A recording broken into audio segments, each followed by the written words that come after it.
like always, I'll start with a quick review of our last performance. I think now it's a little dated. I think it's important to talk about some lessons learned, some things that we can identify moving forward.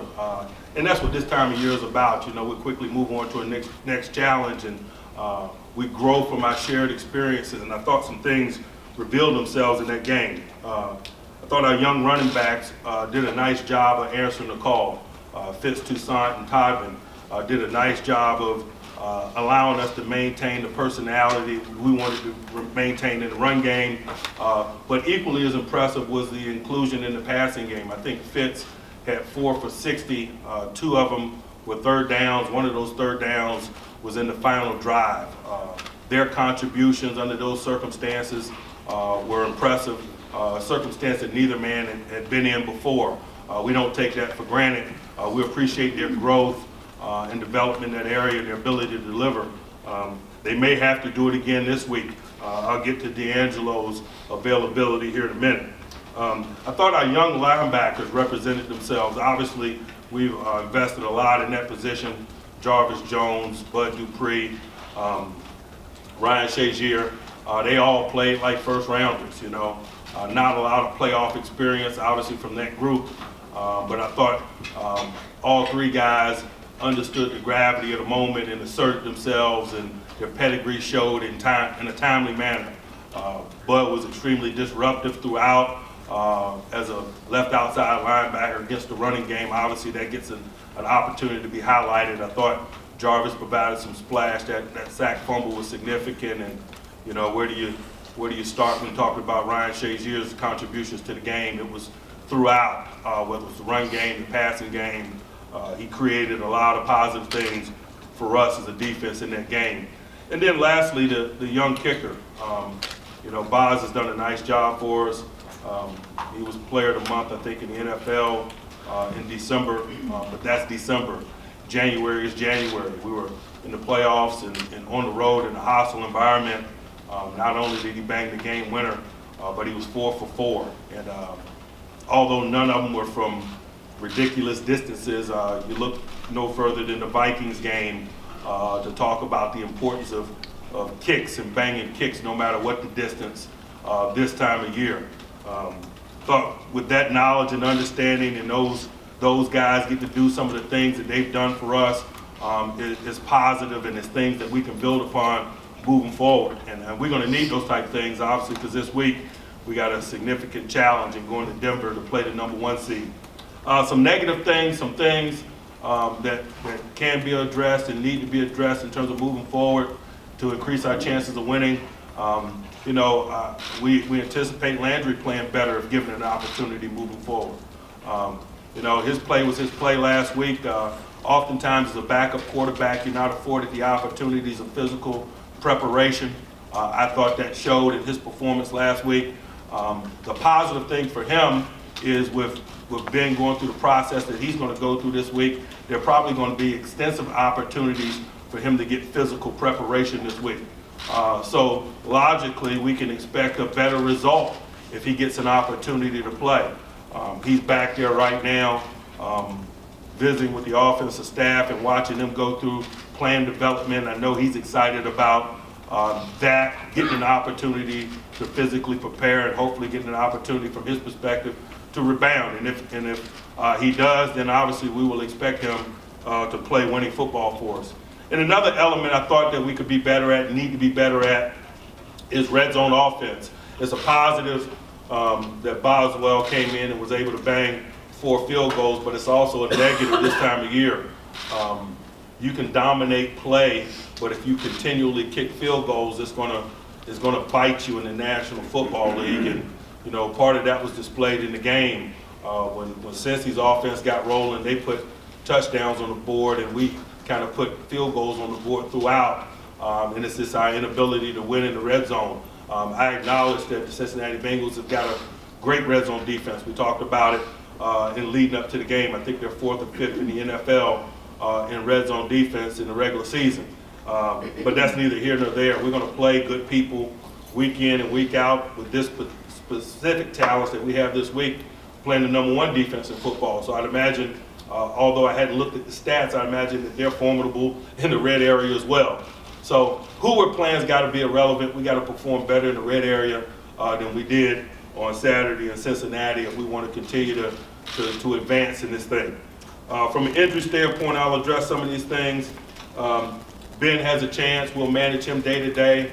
He'll probably be a partial participant tomorrow, get his run game readiness ready to go, and we'll increase his activity as the week goes, and obviously deal with him in an appropriate manner and let the quality of his performance be our guide in terms of his availability. But that's where we are right now. Again, like I mentioned, that's going to provide awesome opportunity for Landry to get the physical reps necessary to deliver for us if called upon. Antonio Brown is in the concussion protocol. He hadn't been in yet today. I think he comes in at 1 o'clock. I don't have anything to update you in regards to that other than the fact that we respect the protocol. We're going to adhere to it and follow it to the letter. He's going to participate fully in it, and we'll see where it leads us. Obviously, we're hopeful, but we're always hopeful. We'll do what's right when it's said and done.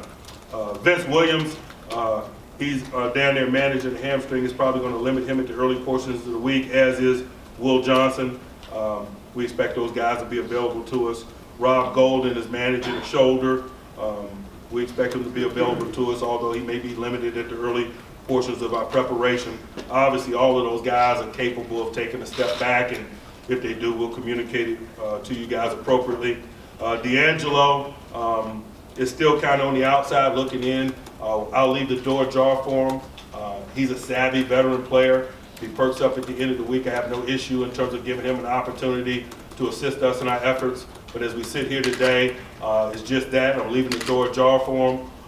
We'll see where the week of rehabilitation and so forth takes us with him. Now on to the Denver Broncos. Obviously, there's a tough challenge for us. They're the number 1 seed, and you don't get to be the number 1 seed on accident. They won more games than any of the rest of us, and the fruit that comes with that. We got to go play in a hostile environment at their place. They've announced Peyton as a starter. Obviously, we got a great deal of respect for him and what he's capable of and how that might impact the game. I'll just briefly outline it. It's simple. He's a first ballot Hall of Famer type, and so when you play those type of guys, they're unique. There's certain things that they do that are unique that others don't. It's not downgrading the capabilities of others. It's just they're special people in the football sense. He fits the bill in just about every regard. What he's able to do in terms of administering their offense is something that to be dealt with, something to be respected, something that's going to dominate our thought as we prepare. Although their offense is very similar when he's in and when Brock's in, it's just what Peyton Manning brings. Their run game picked up a week ago against San Diego when he came into the game because of the knowledge and experience and insight that he brings. He can look at a defense and get them in the correct protections. Protections, I'm sure, gets easier when you got a guy like him. The run game gets easier. The things that he's able to do prior to the snap to undress defenses, to gather information, to make the journey easier for an offense, needs no endorsement from me. We got to deal with it this week, and we're working hard to do so. They got a good offense aside from the presence of him. We got to work to minimize the run game. They use some really good backs. Anderson is a legitimate guy, a good contact balance guy, a guy that's really got to wrap and tackle. Hillman is more bursty, is capable of getting on the perimeter, vertical holes and things he exploits. He's quick to the hole. It starts for us. If we want to play good defense, we can't allow them to have the type of balance that allows them to be on schedule and to run the ball effectively. We got to minimize that. Yes, Peyton Manning is Peyton Manning, and there's a lot for us to be concerned about there, given the amount of passing yards we're capable of giving up and so forth. But we can't allow those guys to run the ball effectively at the same time while trying to minimize those things. We got to be good in that area. But also, just in terms of matchups, they got a talented and deep and experienced tight end group. We've had our issues with tight ends this year. In the past, we acknowledge that. We've also had our issues with Owen Daniels specifically in the past, whether it was in Houston or Baltimore. This guy's played football at a high level for a long time, and got a great deal of respect for him. The wide receiver group is as deep and as talented as you'll see. Demarius is who he is. He's big and strong and fast, and we got a great deal of respect for Emmanuel Sanders and what he's capable of doing, and the man that he is from a football standpoint. That's that. On defense, they're the #1 defense in football, and I don't think not a lot else needs to be said. They got a talented front. They're awesome against the run. The interior people, Wolf and Jackson and others, are tough to deal with. They come off blocks well. They shed and tackle. And I think part of being a good run defense starts there. When I look at their videos specifically from an end zone standpoint, you see those two interior guys shedding and tackling, and it starts there. The guys that play on the perimeter for them, Von Miller and Ware, they need no endorsement from me. You know what those guys are. They get after the quarterback. They led the National Football League in sacks this year as a team. I think they were #1 against the run, and they led the league in sacks. So do the math. Some issues there for us to deal with. They got a formidable secondary. Their corners are who they are. We talked about those guys a lot last time. I think the significant element on the back end is who they have available to them at safety now. With Stewart and T.J. Ward, two solid veteran guys that know how to play, that we've seen in the past, maybe in different cities, but not in Denver. I'm sure they're familiar with our plan of attack and our personnel, and I'm sure they view that as a leg up for them. We're going into a hostile environment again. We're excited about these challenges. I probably spent the last few minutes talking about things that are difficult, things that are challenges, but don't misunderstand me. It's great to be working this time of year. It's great to be doing it with these guys. We're excited about starting the preparation process to meet this week's challenge, and hopefully ultimately going out and doing what's required to come out of the other side of it, because that's our intentions. We're happy to address any questions you might have. Mike, there were a lot of hits in that game where it's difficult for the officials with the speed of everything to understand exactly what hit what at what point in time. Even some guys who have done this professionally after the game have had a variance of opinion about whether some of the hits were legal. Could you explain to me your understanding of leading with the crown of the helmet and what you teach your guys? I could, but I won't. I'm not going to live in the past. We try to play the game extremely hard and fair and within the rules, and it's a fast game like you mentioned. Sometimes the officiating is difficult, sometimes the playing is difficult. We work to play within the rules. We've done that since day zero. Last week was nothing new. There's probably more attention paid to it because of the gravity of the game and things of that nature, but that's not a concern of ours. We're going to continue to do it the way we've always done it. But in terms of the rules, is it legal to lead with the crown of the helmet or not? You can read the rule book just like anyone else. I'm not going to go back and forth on minutia like that with you. I'm just not going to do it. If you want to talk about Denver and how last week could affect that, I will. Mike, did Joey Porter receive a game ball after the game? Untrue. Untrue. What did you think of him going out to midfield? How would you describe what he did? This is what I'm going to do about all of that so that we can move on. I think it's appropriate. Cincinnati is afforded the opportunity to sit around days after the game and rehash what happened. We're not afforded that opportunity, man. We got a challenge, a formidable one, waiting on us in Denver. I said what I said after the game. I thought it appropriately summarized the play. We got respect for those guys. We understood what was at stake for them and us. It's a tough, hard-fought game against familiar opponents. It's just part of football. We're moving on. We have to. We can't waste one iota of time living in the past. It's not going to help us beat the Denver Broncos. So I'm not going to address it in any way, because addressing it just leads to another question, whether it's to me or someone that plays for us, and that's not going to help us this week. So I'll respectfully decline any of those questions. I'm sure it's interesting for you guys. Not enough ball going on this time of year, so you'll continue to chew it, but we're not going to participate. What he did directly affected the game, so moving forward, will you tell him to calm it down a little bit? I'm not going to address any of that with you. I'm not, respectfully. When you look at the last time you faced the Broncos, there's a marked difference between half one and half two. What was that a result of? You know, it just depends on your perspective, and perspective is a big element of it. It can be described as quality play or upgrading play by us in the second half, or it could be described as poor play in the first half. And both are probably true. I know that we need to have a more consistent effort over the course of 60 minutes if we want to win this time around. Mike, what did the test on Ben Roethlisberger show? I don't have it specifically. I know that he has a chance to be available to us this week, and we're going to take it day by day.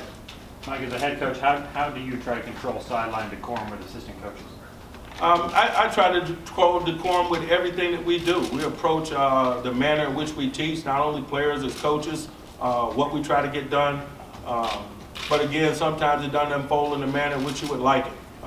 But again, I'm not going to revisit any of the things that were talked about after the game or things of that nature that occurred in that last ball game.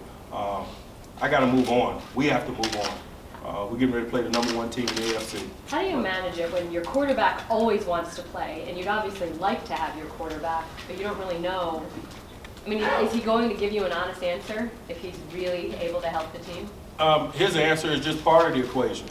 That's what the medical experts are there for. I'm no medical expert. I think it all starts with their expertise and their opinion, because I'm not a doctor and Ben's not a doctor, and we both respect that. Like if D'Angelo and Ben both show you enough to dress on Sunday, do you have the roster flexibility enough to go with potentially 3 quarterbacks and 3 running backs? I hadn't pondered that yet. I'll cross that bridge when I come to it. Rest assured that we're open to anything that will allow us to be the very best team that we can be in Denver from a personnel standpoint in terms of moving of people and so forth. We're not closed-minded to any of those things. As far as the running backs went with Tucson and Tomlin, did they show you anything that moving forward there's a more definitive distribution of how you wanted to handle the work? Like is Tomlin more of a first down back? Is Tucson more of a third down guy? Or? You know, we gathered some information, but we're not going to get into the details of that information. I think anytime you step into a stadium and a guy has an opportunity to increase his role and do some additional things for you and then does it, you can use that information to build a plan around moving forward. And we'll do it with those guys like we do with all our guys.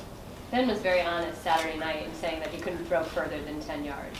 Is a limited Ben still the best option in this building?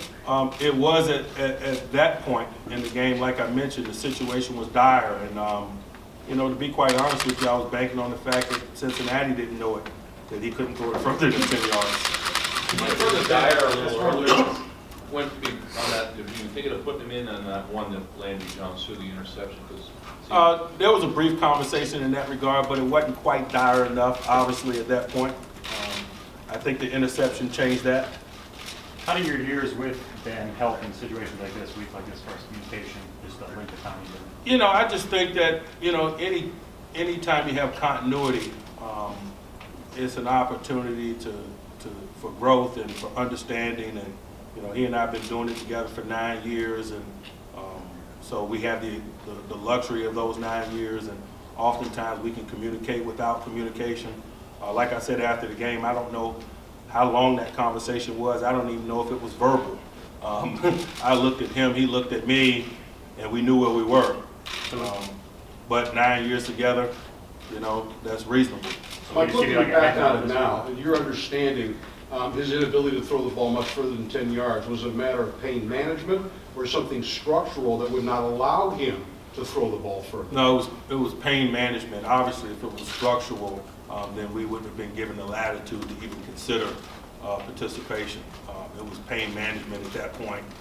But that being said, if you can't throw the ball down the field, you can't throw the ball down the field. Does that remain the issue as you evaluate it? That was something in stadium. The further distance we get away from that, obviously we're going to be capable of managing the discomfort, and I'm sure there'll be a process of healing and so forth. We're going to let preparation and performance dictate how we move forward. I can't, you know, answer that question, I imagine, to the manner in which all of you guys would like as I sit here today, because time will tell. We'll see what Wednesday holds for us in terms of a limited participation, and we'll play it by ear from there. And that's the appropriate way to do it. That's the way we've always done it. That's the way we did it the last time we had him in a similar circumstance. He was a limited participant in the game where he came off the bench versus Cleveland. and it perked up over the course of the week. So we'll play it by ear. We'll follow our normal procedure and hope for the best. Mike, you believe you can put together an effective game plan if you cannot throw the ball downfield? You know, there's a bunch of ifs in that question. We'll deal with those things when we get to it. Right now, we're going to prepare to win. Altitude is always an issue when people go to Denver. How real is that, and do you make any special preparation for that? I don't care about altitude. Do you have anyone, with Ryan Clark a few years ago, you had to consider that? Is there anyone on the team now that? There is not. Do you know if Ben has torn ligaments in his shoulder? Is that the injury? I don't know the extent of the medical description. I'm not going to dispute any claim such as that or confirm it. I'm just not. I'm not a medical doctor. So I try to consciously stay away from describing things that I'm not educated to describe. Just rest assured that it's been evaluated. He's potentially available to us. We're going to take care of him medically in an appropriate way and let the medical experts be our guide in terms of his participation. And then my job as a coach to gauge the quality of that participation over the course of the week and do what's right by him and by us. And that's what we'll do. Did what Toussaint and Todman do sort of encourage you not to really push D'Angelo? Was it enough that it's like, eh? I thought we were pretty clear that we were comfortable in what they delivered. We expected it. So, no. Will Mike Vick be up this week possibly? I'm sorry? Will Mike Vick be up this week possibly? Again, like I said over there, we're open to all things. I mean, we can go around and answer all of these things specifically, but like I said over there, we're open to all necessary maneuvers to give us a chance to win this football game. Mike, it's rare, this maneuver, but would you consider, based on circumstances, using Ben in some situations and Landry in another? And I know that gives away something if it's how deep you can go. Guys, you guys can make any suggestion you like, and I wouldn't turn a blind eye to any of them as I sit here today. I'm just being honest. Mike, All of those are good. Thank you. there's safeties throughout last game, and you guys threw the ball pretty well in the second half. Return their safeties, how much does that bolster their defense, you think? And what do you know about those players? They're probably better equipped to answer that than we are. I don't know what their lack of availability did to them from a schematic plan standpoint or their perceived playmaking standpoint. You know, we prepared last time as if those guys were going to play because that's the appropriate thing to do. So we're going to prepare in the same vein this time. So from that standpoint, it'll be the same for us. Obviously, the quality of play may be a little different based on those guys, but that's outside of our control. We're going to focus on our prep and our play. Like you mentioned, Ware and Miller, you neutralized them the last time they were here. Was that just a matter of good play or a schematic to keep them away from the quarterback? You know, it's almost always both when we're successful and when we fail. So the same could be said for that instance. Defensively, do you study your previous game with them much, or is the offense with Peyton Manning very different? You know, in terms of the offense schematically, there's not a lot of differences. But the way that Peyton Manning administers that offense obviously is different. It's not taking anything away from Brock, like I said at the outset.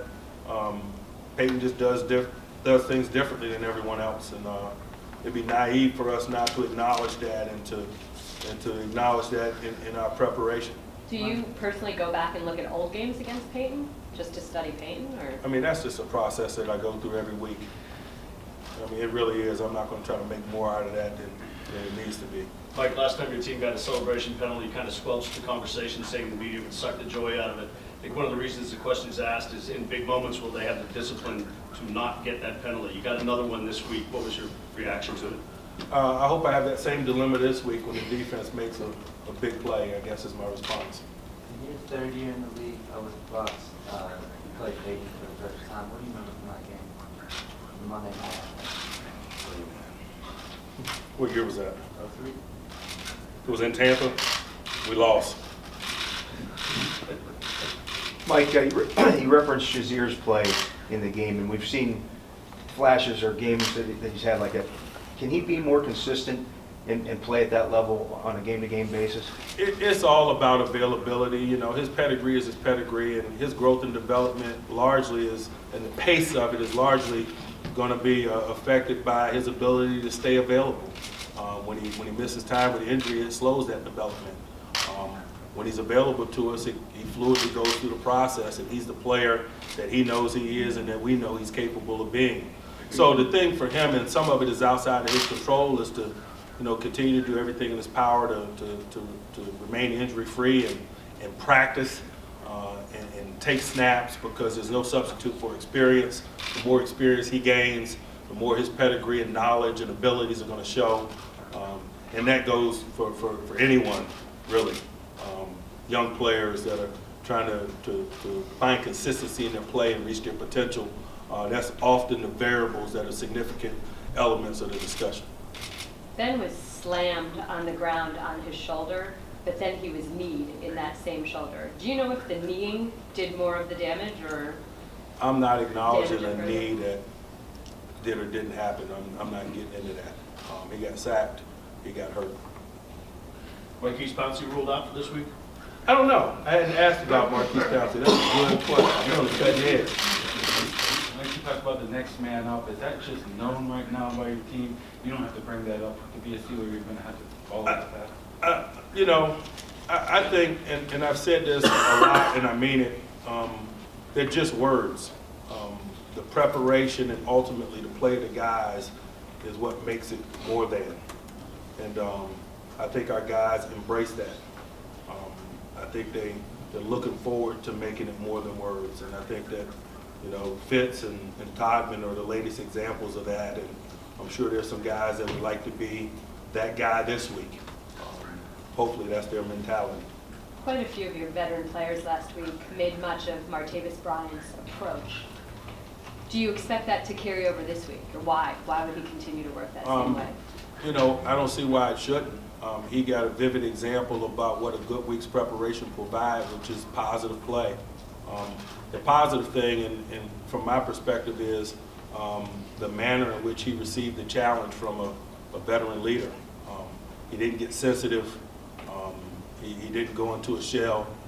He absorbed it like a professional and realized that it was delivered in love.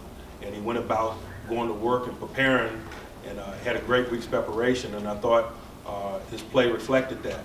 So let that not only be a lesson to him, but a lesson to all of us.